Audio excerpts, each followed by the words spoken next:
Aggregate demand and supply. तो पहले दो कॉन्सेप्ट को समझेंगे हम लोग, पहले डिमांड और सप्लाई के कॉन्सेप्ट को, और वो भी कौन से डिमांड, एग्रीगेट डिमांड और एग्रीगेट सप्लाई को। बहुत इंपॉर्टेंट है भाई।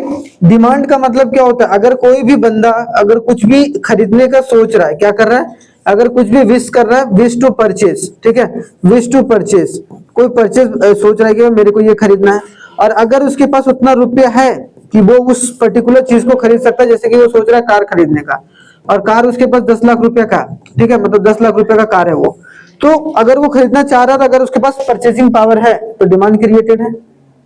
तो डिमांड हमेशा किसके साइड से किया जाता है भाई, कंज्यूमर साइड से, कंज्यूमर डिमांड करता है, सिंपल सी बात है। तो जितना भी कंज्यूमर के द्वारा टोटल डिमांड किया गया, that is called the aggregate demand. तो एग्रीगेट डिमांड क्या होगा, एक तरीके से टोटल डिमांड जितना भी कंज्यूमर के द्वारा किया गया, मतलब द सम और the total of the demand of all the goods and services, जितना भी गुड्स और जितना भी सर्विसेज का डिमांड किया गया है, ठीक है, in economy during an accounting year is termed as aggregate demand. समझ में आया? और ये क्या बताता है, it is equal to the total expense incurred, क्योंकि जब तक खर्चा नहीं होगा तब तक तो डिमांड इनिशिएट होगा ही नहीं। हमने अगर खर्चा नहीं किया तो हमने एक तरीके से डिमांड को कभी भी नहीं किया जनरेट, सिंपल सी बात है। तो मतलब अगर डिमांड को करना होगा तो हमें खर्चा करना होगा, कंज्यूमर को खर्चा करना होगा, और जितना सारे खर्चे को अगर जोड़ देंगे तो मतलब टोटल एक्सपेंस को अगर जोड़ देंगे तो वो हमारा एग्रीगेट डिमांड के बराबर नहीं आएगा, आएगा। And aggregate demand is directly related with the income level. याद रखना यहाँ पर क्या बोला गया कि इनकम लेवल पर अगर इनकम बढ़ता है तो एग्रीगेट डिमांड लोगों का क्या होता है, बढ़ता है, सिंपल सी बात है, क्योंकि लोग ज्यादा खर्च करेंगे, ठीक है। तो inversely related with general price, और जनरल प्राइस से इनवर्सली रिलेटेड, मतलब अगर प्राइस बढ़ेगा तो एग्रीगेट डिमांड क्या होगा, कम होगा, और अगर प्राइस घटेगा तो एग्रीगेट डिमांड क्या होगा, बढ़ेगा। लेकिन यहाँ पर जस्ट उल्टा है। तो अगर देखा जाए इनकम यहाँ पर अगर कम होगा तो इसका मतलब क्या होगा, एग्रीगेट डिमांड भी कम होगा। तो अगर बोला जाए इनकम और एग्रीगेट डिमांड के बीच में डायरेक्टली रिलेशन होता है, डायरेक्ट रिलेशन होता है, और प्राइस और एग्रीगेट डिमांड के बीच में इनवर्स रिलेशन होता है, मतलब दोनों उल्टा काम करता है। समझ में आया? तो यहाँ पर ये दोनों पॉइंट याद रखना है, बहुत जरूरी है। बताता नहीं मैं, सुनसर है इसलिए बता दे रहे हैं, वैसे जरूरी नहीं कि कोई बताए आपको, ठीक है। तो मैं बता रहा हूं तो सुन लीजिए। समझ में आ रहा है, समझ में आ गया, कोई दिक्कत नहीं, कोई परेशानी नहीं, आगे बढ़े, वेरी गुड, ठीक है। अब देखो नेक्स्ट फेज क्या है हमारे पास। अब हमने देखा खर्चा। अब खर्चा इकोनॉमी में 4 ही लोग करते हैं। तो अगर देखा जाए जो एग्रीगेट डिमांड है 4 सेक्टर इकोनॉमी में आप लोगों के लिए बोला गया, ठीक है। वैसे 2 सेक्टर मॉडल होता है, 3 सेक्टर भी होता है, 4 सेक्टर। एग्रीगेट डिमांड हमने बताया था ना कि एग्रीगेट डिमांड अगर 2 सेक्टर है तो C+I होगा। एग्रीगेट डिमांड अगर 3 सेक्टर है तो C+I+G रहेगा, मतलब गवर्नमेंट। C मतलब कंजम्पशन एक्सपेंडिचर, कौन करता है, हाउस होल्ड। तो हाउस होल्ड क्या कर रहा है भाई, हाउस होल्ड कंजम्पशन डिमांड और एक्सपेंडिचर। मतलब अगर C है इसका मतलब क्या है, कंजम्पशन एक्सपेंडिचर के बारे में बात किया जा रहा है, ठीक है। हाँ मतलब कौन सा नहीं, कंजम्पशन एक्सपेंडिचर डिमांड कैसे होगा, consumption expenditure by the house hold. तो हम लोग बोल सकते हैं कि हाउस होल्ड ने डिमांड करा, तो वो बोल सकते हैं हाउस होल्ड डिमांड, ठीक है। तो कंजम्पशन एक्सपेंडिचर किसके द्वारा किया जाता है, याद रखना है, हाउस होल्ड के द्वारा, ठीक है। और एग्रीगेट डिमांड 4 सेक्टर में होता है, C+I+G+X-M होता है, ठीक है, जो कि हम लोग 4 सेक्टर इकोनॉमी मॉडल में पढ़ेंगे। यहाँ पर बहुत इंपॉर्टेंट है, 4 ही तरीके से 4 ही सेक्टर्स जो होते हैं वो हमारे इकोनॉमी में खर्चा करते हैं। सबसे पहला खर्चा जो करते हैं वो हाउस होल्ड जो खर्चा करते हैं उस खर्चे का नाम है कंजम्पशन एक्सपेंडिचर। कंज्यूम करने के लिए जो खर्चा, उपभोग व्यय, इसको हिंदी में क्या बोलते हैं, उपभोग व्यय। उपभोग किया गया मतलब कंज्यूम किया गया, जो भी कंजम्पशन के लिए खर्चा हो रहा है that is known as consumption expenditure. Clear हो गया। दूसरा किया जाता है प्राइवेट इन्वेस्टमेंट डिमांड, ठीक है, जिसको हम लोग प्राइवेट एक्सपेंडिचर भी बोलते हैं, या फिर इन्वेस्टमेंट एक्सपेंडिचर बोल लो। क्या बोलेंगे इसको, इन्वेस्टमेंट एक्सपेंडिचर। कौन करता है भाई, इन्वेस्टमेंट एक्सपेंडिचर कौन करता है, प्राइवेट, ठीक है। या फिर हम लोग बोलेंगे बिजनेसेस, जो बिजनेसेस होते हैं या जो फर्म्स होते हैं वो एक तरीके से इन्वेस्टमेंट एक्सपेंडिचर करके चलते हैं, ठीक है, नाम यही है।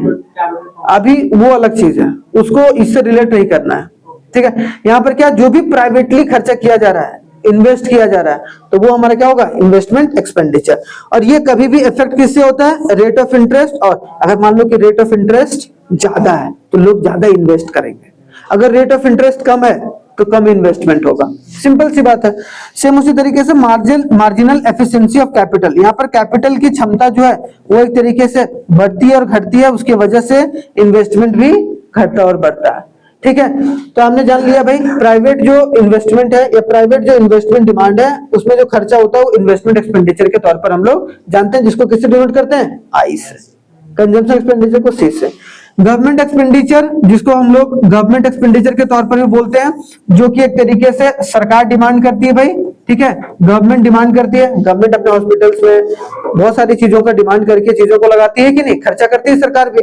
तो खर्चे के सरकार को अगर देखा जाए तो इंटरमीडिएट कंजम्पशन ऑफ गवर्नमेंट, जितना भी सरकार के द्वारा इंटरमीडिएट कंजम्पशन किया गया है, compensation of employees of the government sectors और इंपोर्ट बाय द गवर्नमेंट, इन तीनों को मिलाते हैं तो हमारा जनरली क्या निकलता है, गवर्नमेंट एक्सपेंडिचर।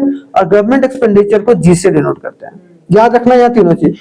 इंटरमीडिएट कंजम्पशन क्या, मान लो कि सरकारी जो है वो फर्टिलाइजर बना रही है, तो फर्टिलाइजर के लिए जो रॉ मटेरियल ला रही है भाई वो एक तरीके से इंडियन फर्टिलाइजर जो कंपनी है भारत सरकार की। ठीक है, तो वो सब सारे।